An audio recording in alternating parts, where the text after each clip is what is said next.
I mean, I think people relate to brothers' stories, stories about family, and what I always find interesting about stories about family or brothers, sisters, parents, and children is even if there's a divide, if there's a schism, if there's distance, if something happens where people go their separate ways and there's an absence of love,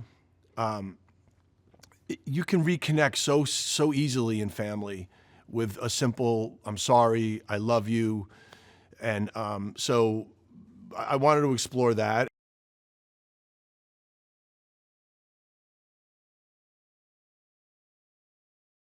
Everything that was happening in Juarez was really about the culmination of these two brothers now working together. And that was really what I just kept emphasizing to Ben and Jon, was that inside of what their mission was, it was really about how do these two brothers work together, which you can hit the rewind button to the first movie, to the flashbacks of the first movie, when they were little boys and they had, Brax had Chris's back, and when they had to solve a problem, they would try to do it together. So that's really, I was just sort of dramatizing what happened to them when they were children, and now that they're adults, how do these guys, when we start them off sort of on opposite corners, and I'm just slowly trying to bring them together, it culminates in, it's a very simple thing with Chris says to Brax in the back of the Airstream when they're gearing up to go to war, and Chris just says, "I'm sorry." And that's all Brax needed.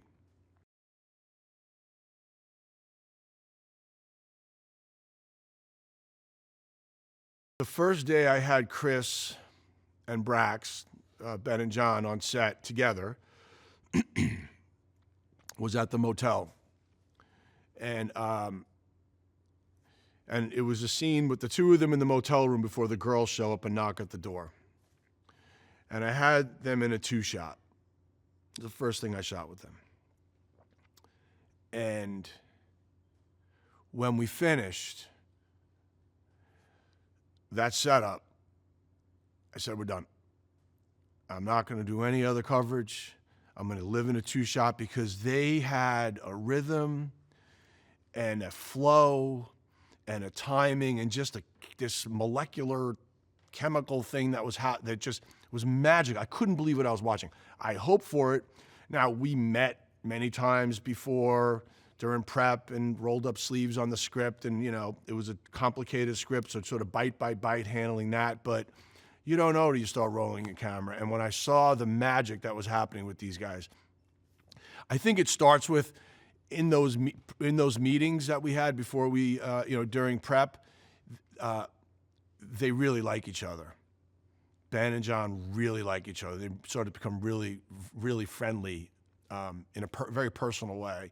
So, which I was pushing toward, I was encouraging that, of course. I thought it was great. But once we shot that scene, I was like, okay, this is going to be, I'm going to keep running at this. And that was, so it even changed. There's a lot of times where I'll just sit in a two-shot with these guys because I just think it's more interesting to watch them together because they just had this rhythm.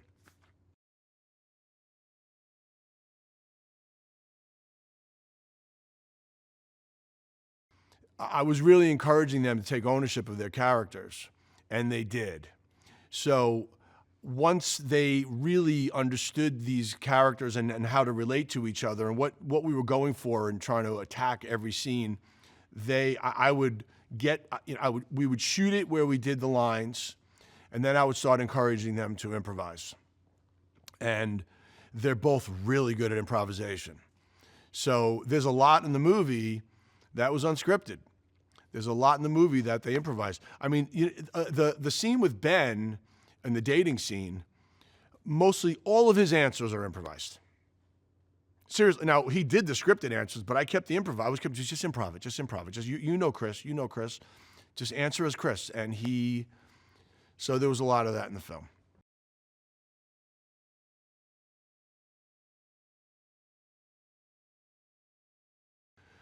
You know what I love what Ben does as an actor is, I think it's very tempting for any actor who is going to be portraying someone who's a genius or someone who has any kind of mental health issues. When actors approach that, I think you can get caught in a trap of showing off how good you are and maybe getting too big. And what I loved about what Ben did in his approach, it's really just about the small behavioral details and never trying to do anything too much or too big or too showy, and just keeping it subdued and honest. And I think he just never got tempted to go the other way.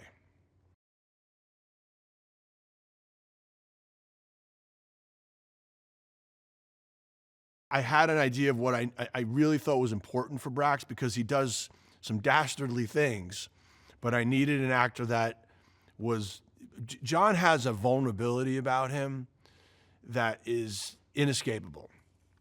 Jon has, even if he does something that's bad, there's a goodwill that you get from Jon that is just inherent in who he is. So I knew I needed that for the character. I don't even know how aware Jon is of that, but it was something that I always recognized in him as an actor. So, but I also knew that I wanted this to go into, that this character was going to evolve beyond the first film. So, and then it gets to where, we integrating him into the script now, into the movie, and which he comes in at the end of the first act, is a guy who is as lonely as Chris, as disconnected from humanity as Chris, as starving for love as Chris, and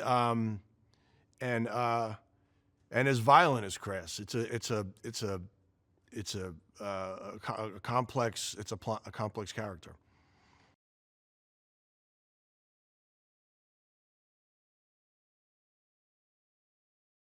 Cynthia is she's such a good actor. So we spent a lot of time working on the character. We met many, many hours during prep. And then, you just go own her. You know who she is, go own her. And she just, she understood her role in the movie, where she fit in the puzzle of the film with everybody else. And she just owned the character. And I think she's fantastic in the film.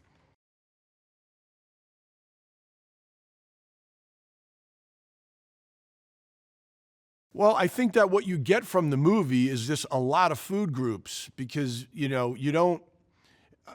this is not just an action movie. I would have zero interest, and I'd be bored to tears making an action movie.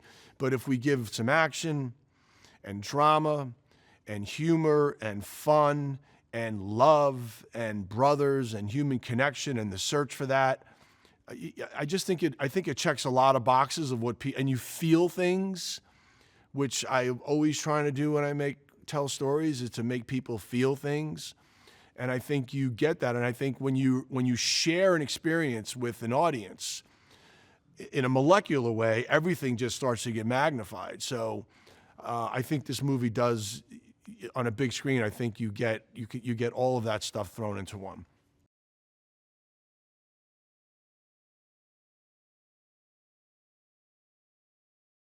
I think the reason the action works is because you're invested in these. You're invested in Chris and Brax doing it together. Chris was going to go alone. Brax decides to go. Chris apologizes, and now I think for the audience, my goal was to get the audience now invested. Okay, these guys are in it together. And by the way, tracking the story, Chris, when Chris sees that little boy Alberto in that photograph, this lonely boy who he sees, it's a mirror reflecting back on himself. When he sees that, that's the fuel for Chris. So his soul now has been fueled to go try to find this child. And now you have Brax going there with him, these two brothers.